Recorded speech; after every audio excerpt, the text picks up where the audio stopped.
अस्सलाम वालेकुम स्टूडेंट्स, कैसे हैं आप लोग। तो आप लोगों का होपफुली आज का जो पेपर था वो बड़ा अच्छा रहा होगा, because when we assess the whole paper we came across so many MCQs that were way too easy and we made you practice those MCQs in the LMS as well.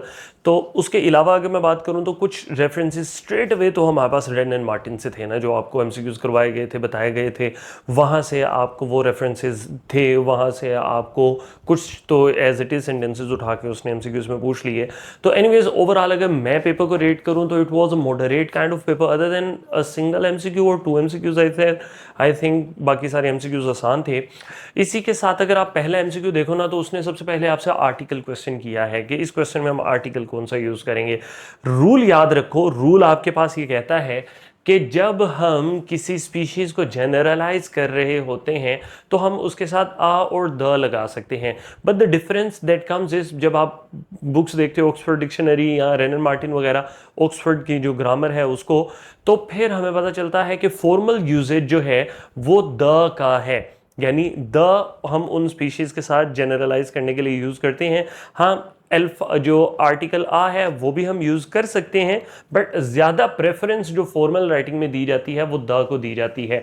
अगर हम ऐसी बात कहते हैं तो हम इन दोनों ऑप्शंस को निकाल सकते हैं, एलिमिनेट कर सकते हैं। उसके बाद हम द यूज कर सकते हैं जब हम सिंगुलर नाउन के साथ यूज कर रहे हैं इसको, जो कि जनरलाइज कर रहा है चीजों को। लेकिन अब हमारे पास दो एमसीक्यूज हैं, दो ऑप्शंस हैं। साथ वाला इसके ऑप्शन अगर हम देखें, जो हमने ब्लैंक फिल करनी है, इज कोल्ड डैश लायनेस। अगर हम यहाँ पे कहते हैं ना द लायनेस, हमें नहीं पता हम कौन सी लाइनेस के बारे में बात कर रहे हैं, हम किसी स्पेसिफिक लाइनेस के बारे में तो बात नहीं ना कर रहे, जिस वजह से आपका जो अल्फा है वो कंप्लीटली एलिमिनेट हो जाता है और बीटा आपके पास करेक्ट ऑप्शन है। ये आपका जनरलाइज करने के लिए यूज हो रहा है, और ये एक आम लाइनेस, किसी भी आम लाइनेस की कोई स्पेसिफिक लाइनेस नहीं है जिसकी हम बात कर रहे हैं, जो कि बेसिकली इसके सब्जेक्ट कॉम्प्लीमेंट के तौर पे आ रहा है। तो हमारा करेक्ट आंसर है बीटा, द और आ।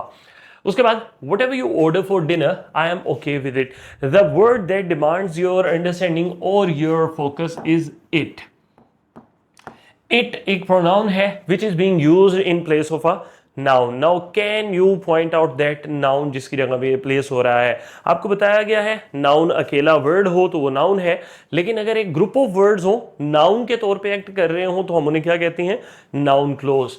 तो okay with whatever you order for dinner, तो it हमारे पास यूज हो रहा है इस क्लोज के लिए, और it एक प्रोनाउन है, प्रोनाउन नाउन की जगह पे आता है, तो हम कहते हैं कि हमारे पास जो करेक्ट ऑप्शन है वो है noun close. Adverb close, adjective close और इंडिपेंडेंट क्लोज क्यों नहीं, क्योंकि ये इंडिपेंडेंटली स्टैंड नहीं कर सकता।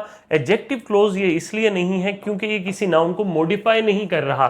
फिर एडवर्ब क्लोज भी ये नहीं है बिकॉज किसी वर्ब को ये मॉडिफाई नहीं कर रहा, it is basically working as the noun clause है, जो कि एक नाउन की जगह पे हमारे पास यूज हो रहा है। फिर which word takes from as a preposition. Question है जी, आपके पास फ्रॉम प्रेपोजिशन के तौर पे कौन सा वर्ड लेता है। हर एक वर्ड के साथ अगर आप लगा के भी देखें इसको, तो हमारे पास है एब्सटेन, इग्नोरेंट, एक्यूज्ड, डिजायरस। तो एब्सटेन फ्रॉम ठीक है। अगर हम इग्नोरेंट फ्रॉम कहते हैं तो वो गलत है, इग्नोरेंट ऑफ होता है, एक्यूज्ड ऑफ होता है, एक्सक्यूज्ड फ्रॉम नहीं होगा, एक्यूज्ड बाय हो सकता है अगर हम एजेंट की बात कर रहे हैं, और डिजायरस के साथ भी हमारे पास सेम केस आ जाता है। तो बेस्ट ऑप्शन एब्सटेन है, रुकना।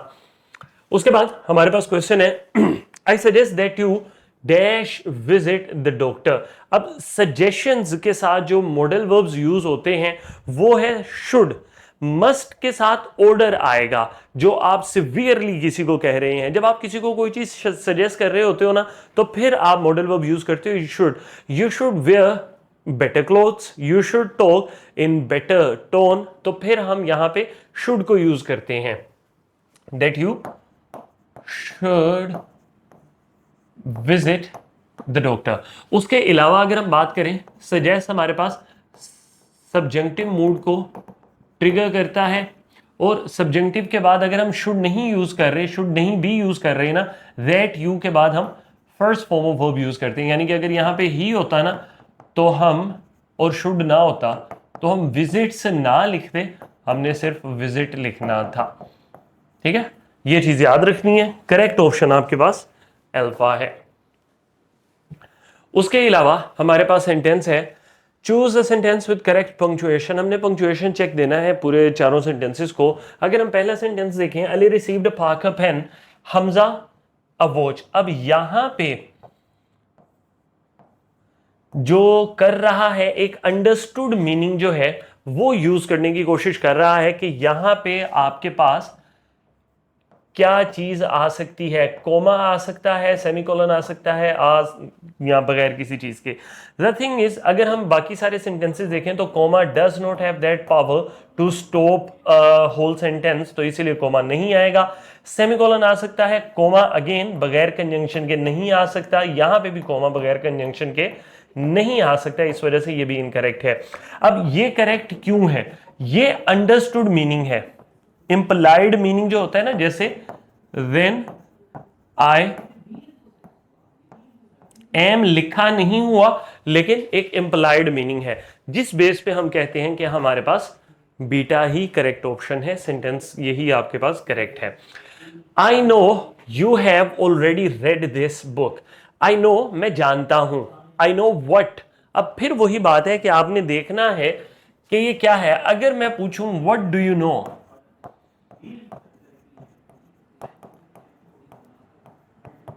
आपको क्या पता है, तो आपका आंसर होगा ये वाला क्लोज। अब ये क्लोज किसको आंसर कर रहा है? व्हाट को। जब ये व्हाट को क्लोज आंसर कर रहा है तो हम इसको नाउन कहेंगे। एडवर्ब तब हम इसको कह सकते हैं जब ये आंसर करे हाउ, व्हेन, वेयर, या इसी तरह हमारे पास जो है हाउ ऑफन, वो डिफरेंट जो वर्ड्स की टाइप्स आ जाती हैं हमारे पास, जैसे word of adverb of manner, adverb of time place वगैरह। तो ये एडवर्ब नहीं है, ये बेसिकली जैसे हमने पहले एमसीक्यू किया, ये पूरा का पूरा एक नाउन के तौर पे यूज हो रहा है। तो हम कहेंगे, और पूछा भी उसने यही हुआ है, विच क्लोज आपका नाउन क्लोज, इंडिपेंडेंट क्लोज नहीं, एडजेक्टिव नहीं, और एडवर्ब भी ये नहीं है, ये आपका सिंपल नाउन क्लोज आंसर है। After that you have choose the correct option. He had been, अच्छा हैड ही बीन इन्वर्जन है, इन्वर्जन है, और इस क्वेश्चन को देख के मुझे पता चलता है कि ये थर्ड कंडीशन है, क्योंकि third condition if he had हो सकता है या हैड ही हो सकता है। इन दोनों में से कोई एक फॉर्मेट जो है वो हम फॉलो कर सकते हैं। द थिंग इज, अब इसने सेकंड जो फॉर्मेट है उसको फॉलो किया है। ये जो क्लोज है आपके पास इफ क्लोज, ये आपका पास्ट इंडेफिनेट में है, I am sorry past perfect में है, जिस वजह से आप कहते हो कि ये थर्ड कंडीशन है। अब थर्ड कंडीशन का रूल ये है कि अगर इफ क्लोज पास्ट परफेक्ट में है तो मेन क्लोज में वुड हैव के साथ थर्ड फॉर्म ऑफ वर्ब आनी चाहिए थी, वुड हैव के साथ थर्ड फॉर्म। ठीक है, अब अगर आप ऑप्शन से देखो तो वुड सीन अस, वो मिक्स कंडीशन होता। अगर ये रिजल्ट हमारा प्रेजेंट में होता तो हम इसको मिक्स कंडीशन कह सकते थे, ऐसा नहीं है, तो आपके पास ऑप्शन इनकरेक्ट है। Had he been there he would have seen us, ये देख लें, यही वाला फॉर्मेट जो है वो फॉलो होता है, ये भी ठीक है, आपका बीटा ऑप्शन ठीक है। ही साज नहीं जी, पास्ट इंडेफिनेट तो यूज नहीं होता। फिर had he been there he would had. Modal verb का रूल याद रखना है कि मॉडल वर्ब के साथ हमेशा आप फर्स्ट फॉर्म ऑफ वर्ब को यूज करते हो। After that we have the question, choose the correct sentence. I met two beautiful young British women at party. So basically the sentence is asking you about the placement of the adjectives. The adjectives that are placed in this sentence are correct. This is the opinion, this is the age, this is the nationality. Nationality कह लो, origin कह लो, both are the same things when we are talking about women. The error is woman. यहां पे हम दो की बात कर रहे हैं, यहां पे हम woman कह रहे हैं, तो ये इनकरेक्ट है। अब ये वाली फॉर्मेशन हमारे पास the spread of the adjectives was correct, जिस वजह से हम कहते हैं I met two beautiful, young, British women। ये आपके पास बीटा करेक्ट सेंटेंस है। आई मेट टू ब्रिटिश, यहाँ पे जो ओरिजिन है वो पहले आ गया और यहाँ पे आपकी जो एज है वो ओपिनियन से पहले आ गई, जिस वजह से the correct option is beta. After that we have a simple spelling test. Scientists believe that the sun is stationary and can find the theories about it in black and white in the stationary shop। ठीक है, shop नहीं है, बहरहाल stationery हम shop को ही कहते हैं। तो स्टेशनरी का मतलब कागजों में या डॉक्यूमेंटेशंस में, अब वो वाली स्टेशनरी में ERY आता है, और जो स्टेशनरी रुका हुआ होता है वो स्टिल स्टेशनरी होता है। तो alpha is the correct option है यहाँ पे, और कोई भी इसमें करेक्ट नहीं है। जिसके बाद सेंटेंस है, choose the correct sentence. We noticed the boy walked down the street. यहां पे आपके टेंस का मसला आ गया है, जिस वजह से फर्स्ट सेंटेंस इनकरेक्ट है। दोनों में पास होता तो हम कुछ ना कुछ सेंटेंस को करेक्ट कह सकते थे। We noticed the boy who was walking down the street. अब एक बच्चा है जो कि वॉक कर रहा है, हु हम इस बच्चे के लिए यूज कर रहे हैं। हमारे टेंसेस में कोई एरर नहीं है, दोनों में पास्ट टेंस है, तो सेंटेंस हमारा करेक्ट हो सकता है। We notice that the boy was walking. We noticed that the boy. अब यहां पे ये एरर हमारे पास कोमा का भी है। दैट का हम इस तरह से कह सकते हैं कि दैट के बाद कोमा लगाने की जरूरत नहीं थी, तो हमारे पास ये कोमा की वजह से और दैट की वजह से एरर आ जाएगा और ये आपका इनकरेक्ट हो जाएगा। We notice the boy walking down the street. अब इस फॉर्मेशन को आप इनफॉर्मल में कर सकते हो, बट हमारे पास क्योंकि पेपर है इसीलिए आपका जो बेस्ट ऑप्शन है वो बीटा है। ठीक है, दैट के बाद हमारे पास है, after midnight the ghost came out of the attic and haunted the people. गलती क्या हो सकती थी यहां पे कि हम इसको एक क्लोज समझ लें। ये क्लोज नहीं है, एक सिंपल फ्रेज है। तो हम अगर बाकी का सेंटेंस देखें, ये आपके पास एक क्लोज है, ये आपके पास दूसरा क्लोज है। दोनों क्लोजेस को हमने एंड, जो कि हमारे पास एक कोऑर्डिनेटिंग कंजंक्शन है, वो उससे जोड़ा है। अब जब आपको लेक्चर्स वगैरह दिए गए थे तो उसमें बताया गया था that we use coordinating conjunction when we are connecting to independent clauses and we need a compound sentence, and when we need the complex sentence we put subordinating conjunction in it. So we need the compound sentence here, that is why we are using the coordinating conjunction, hence our correct option Charlie, compound. After that we have the question, 1 hour dash glorious life is worth an age without a name. Now the sentence is taken as it is from the Wren and Martin book। ठीक है, उसमें confuse नहीं होना। अब कहना ये चाह रहे हैं, अच्छी जिंदगी का 1 घंटा ही काफी है, बजाय इसके कि आप बुरी जिंदगी बहुत लंबी सारी गुजारो। तो जैसे हम कहते हैं ना, the books of Shakespeare, possessive case हम शो कर रहे हैं, बट वो possessive as it is pass होने के नहीं है। अब उस चीज के लिए आप जो पोजेशन यूज करते हो, वो प्रेपोजिशन यूज करते हो, वो होती है ऑफ। बाकी सारी पोजेशन जो प्रपोजिशंस हैं, कोई भी इस पर्पस के लिए यूज नहीं होती। तो आपके पास जो करेक्ट ऑप्शन है वो है of. 1 hour of glorious life is worth an age without a name. After that, you were supposed to read the paragraph or sentences and determine which the error was. Clive had been only a few months in the army when announced that peace had been concluded without Great Britain and France. Okay, so the errors are here. Great Britain and France. These are proper nouns that were supposed to be capitalized despite their placement in the sentence. फर्क नहीं पड़ता sentence में कहां पे आ रहे हैं, they were just supposed to be capitalized. हमने इनको कैपिटल करना था, तो हमारे पास डेल्टा का एरर है। Now if you look at Charlie, we do have capitalization there, but we also have comma splice. The commas, there are no commas in the sentence. thus आपके पास जो करेक्ट ऑप्शन है वो delta है। And we have the next question. He circled the whole world. The whole world, because we use the article with the celestial beings, जैसे world, earth, sun वगैरह, earth वगैरह के साथ हम the use करते हैं, the moon वगैरह। तो यहां पे वो रूल आ जाता है, the whole world on his ship and on,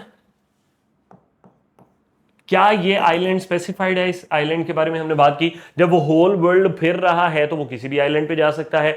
यहां पे इनडेफिनेट आर्टिकल आना है। इनडेफिनेट आर्टिकल में से ए ई आई ओ यू की जो वोवल साउंड्स हैं उनके साथ हम एन यूज करते हैं, आ यूज नहीं करते, जिस वजह से यहां पे इंडेफिनिट आर्टिकल एन आएगा।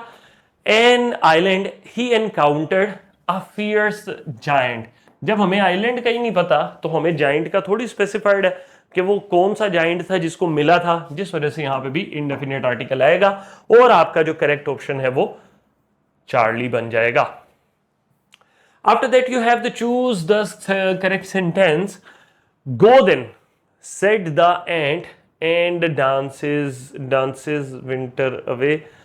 तो यहाँ पे डांसेस नहीं आएगा, इंपेरेटिव सेंटेंस में आप डांसेस नहीं यूज करते। आप जब क्वेटेशन में कोई क्वेश्चन को बात शुरू कर रहे होते हो तो फर्स्ट अल्फाबेट आपका कैपिटल आता है, जैसे यहाँ पे और यहाँ पे है। ये दोनों आपके इस बेस पे हम कैपिटलाइजेशन की बेस पे गलत कर देती हैं। और उसके अलावा एंड डांसेस विंटर अवे, ये वैसे ही इनकरेक्ट है। अब यहाँ पे बीटा में देखें, गो देन क्वेटेशन मार्क्स, जब आपकी रिपोर्टेड स्पीच बाद में आ रही है तो कोमा उसके जब रिपोर्टेड स्पीच पहले आ रही है तो कोटेशन मार्क्स के अंदर कोमा आप लगाओगे। सेट द एंड, ये तो आपका रिपोर्टिंग स्पीच के साथ आता है। And dance winter away first form of verb हमारे पास यूज होती है। इंपेरेटिव सेंटेंस में फुल स्टॉप आपका कोटेशन मार्क्स के अंदर है, आपका सेंटेंस ये ठीक है। यहां पे अब एरर क्या है, सेड द एंड, ये कैपिटलाइज नहीं होना चाहिए, जिस वजह से आपका जो डेल्टा ऑप्शन है वो भी इनकरेक्ट है। उसके अलावा आपके पास एमसीक्यू खत्म हो गए हैं। I think these were all the MCQs that you had in your paper, और होपफुली आपका पेपर अच्छा हुआ होगा। अब द होल थिंग इज के आप लोग मेहनत करो, don't give heart, you will get lot of chances in your life. तो अभी जो हो गया अल्लाह का शुक्र अदा करें और अपने लिए दुआ करें। बेस्ट ऑफ लक, अल्लाह हाफिज़।